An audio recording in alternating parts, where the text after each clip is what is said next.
বিসমিল্লাহির রহমানির রহিম। প্রিয় ভিউয়ার্স, আসসালামু আলাইকুম। ইসলামে আশুরা বা মহরম মাসের 10 তারিখ এত গুরুত্বপূর্ণ কেন? ইসলামের পরিভাষায় আরবি মহরম মাসের 10 তারিখ আশুরা নামে পরিচিত। কারবালার হৃদয় বিদারক ঘটনা আশুরা বা মহরম মাসের ইতিহাসকে নবচেতনার উন্মেষ ঘটালেও এর তাৎপর্য ইসলামে এমনকি তার বহু আগে থেকেই নানাভাবে জড়িত। পবিত্র কুরআনে মহরম মাসের ফজিলত সম্পর্কে ইরশাদ হয়েছে, আকাশ ও পৃথিবী সৃষ্টির দিন থেকেই আল্লাহর কাছে মাসের সংখ্যা 12টি, এর মধ্যে 4টি মাস সম্মানিত। সূরা তওবা আয়াত 36। এই 4টি মাস হলো জিলকদ, জিলহজ, মহরম ও রজব। তাফসিরে মাযহারি।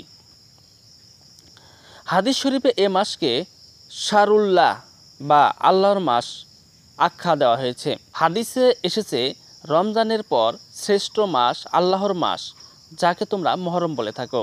সুনানে কুবরা হাদিস নং 4216।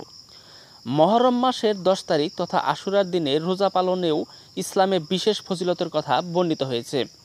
বিশুদ্ধ মত অনুসারে রমজানের রোজা ফরজ হওয়ার আগে মুসলিমদের উপর আশুরার রোজা রাখা ওয়াজিব ছিল, কিন্তু রমজানের রোজা ফরজ হওয়ার পর এদিন রোজা রাখা মুস্তাহাব। আশুরা রোজায় গুনাহ মাফের ওয়াদা করা হয়েছে। এ রোজার ফজিলত বর্ণনা করে রাসূলুল্লাহ সাল্লাল্লাহু আলাইহি সাল্লাম বলেন, আশুরা রোজার ব্যাপারে আমি আশাবাদী আল্লাহ তাআলা এর উসিলায় অতীতের 1 বছরের গুনাহ মাফ করে দেবেন। আশুরা উপলক্ষে ইসলামে 2টি রোজার কথা বলা হয়েছে। রাসূলুল্লাহ সাল্লাল্লাহু আলাইহি সাল্লাম 10 মহরমের সঙ্গে 9 কিংবা 11 মহরম মিলিয়ে 2টি রোজা রাখার নির্দেশ দিয়েছেন। 9 তারিখেই রোজা রাখা উত্তম, কারণ একটি হাদিসে 9 তারিখের কথা স্পষ্টভাবে বলা হয়েছে। একই সঙ্গে ইবনে আব্বাস রাদিয়াল্লাহু তাআলা আনহু বলেন, তোমরা 9 তারিখ এবং 10 তারিখে রোজা রাখো। তিরমিজি শরীফের হাদিস, হাদিস নং 755।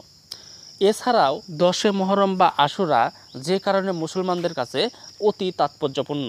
মহান আল্লাহ এ দিনই আসমান জমিন, কলম ও হযরত আদম আলাইহিস সালামকে সৃষ্টি করেছেন। এই দিনই আল্লাহ তাআলা তার নবী হযরত আদম আলাইহিস সালামের তওবা কবুল করেন। আশুরার দিনই হযরত ইদ্রিস আলাইহিস সালামকে আসমানে উঠিয়ে নেওয়া হয়। এই দিনই আল্লাহ তাআলা তার নবী হযরত নূহ আলাইহিস সালাম এর কিস্তিকে ভয়ঙ্কর বন্যা থেকে রক্ষা করেন। পবিত্র এই দিনে হযরত ইব্রাহিম আলাইহিস সালাম খলিলুল্লাহ উপাধিতে ভূষিত হন। এই দিনই হযরত ইসমাইল আলাইহিস সালাম জন্মগ্রহণ করেন। আশুরার দিনই হযরত ইউসুফ আলাইহিস সালাম কারাগার থেকে মুক্তি পান এবং মিশরের শাসক নিযুক্ত হন। পবিত্র এই দিনটিতেই হযরত ইউসুফ আলাইহিস সালাম দীর্ঘদিন পর তার বাবা হযরত ইয়াকুব আলাইহিস সালামের সঙ্গে মিলিত হন। এদিন হযরত মুসা আলাইহিস সালামের নেতৃত্বে বনী ইসরাইল ফিরাউনের জুলুম থেকে মুক্তি লাভ করে। এই দিনটিতেই হযরত মুসা আলাইহিস সালামের উপর পবিত্র তাওরাত নাজিল হয়। এই দিনে হযরত সুলাইমান আলাইহিস সালাম তার বাদশাহী ফিরে পান। এই দিনই হযরত আইয়ুব আলাইহিস সালাম জটিল রোগ থেকে মুক্তি লাভ করেন। এই দিনই হযরত ইউনুস আলাইহিস সালাম দীর্ঘ 40 দিন মাছের পেটে থাকার পর আল্লাহর অনুগ্রহে বের হন। এই দিনটিতে হযরত ইউনুস আলাইহিস সালামের উম্মতের তওবা কবুল করা হয়। হযরত ঈসা আলাইহিস সালাম এই দিনই জন্মগ্রহণ করেন এবং এই দিনই ইহুদিদের ষড়যন্ত্র থেকে রক্ষা করে আল্লাহ তাকে আসমানে উঠিয়ে নেন। আশুরার দিনেই পৃথিবীতে সর্বপ্রথম বৃষ্টি হয়।